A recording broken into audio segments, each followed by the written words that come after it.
জয় শোন না, আমি কি বলছি, প্রথম দিকটা আমি তোর সঙ্গে যাই, গিয়ে সবটা গুছিয়ে দিই। তুই ওখানে কোথায় থাকবি, কি খাবি, সবটা তো অ্যারেঞ্জ করতে হবে। বল আমার। বারবার এক কথা বলিস না তো অনিশা, বলছি তো কাউকে যেতে হবে না। তুই কেন এত জেদ করছিস আমি তো বুঝতে পারছি না।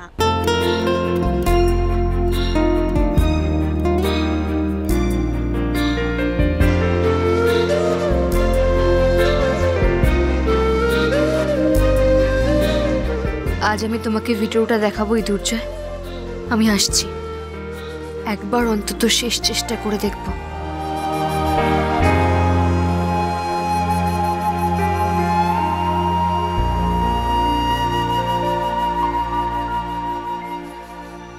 দেখ, তুই ওখানে কাজে যাচ্ছিস, তারপর যদি ওখানে গিয়ে শরীর খারাপ হয় তখন কাজটা কি করে করবি? এমনি সময় হলে আমি তোকে কিচ্ছু বলতাম না, কিন্তু আমার ভয় হচ্ছে। যাচ্ছিস তো রানীর ওপর রাগ করে,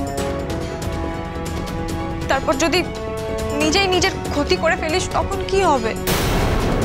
ডোন্ট বি সিলি অনিশা, তোমার আর নতুন করে ক্ষতি হওয়ার কিছু নেই। যা ক্ষতি করার তো রানী করে দিয়ে চলে গেছে।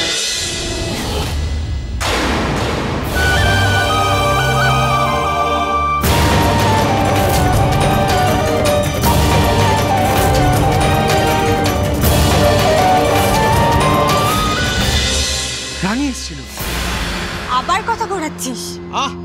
ছাড় আমাকে, রানী এসছে, আমাকে দেখতে দে। কিন্তু রানী রানী রানী রানী রানী কি সব বলছিস তুই? রানী এখানে কোত্থেকে আসবে? জয়, ড্রিঙ্ক করেছিস আবার? আরে না রে বাবা, আমি বলছি আমি রানীকে দেখেছি। জয়, তুই হ্যালুসিনেট করছিস। জয়, তুই তো রানীকে খুব ভালোবাসিস তাই না? ওকে ভুলতে পারছিস না, সেই জন্য এগুলো হচ্ছে। জয় শোন আমার কথাটা শোন। আরে বাবা ছাড় তো।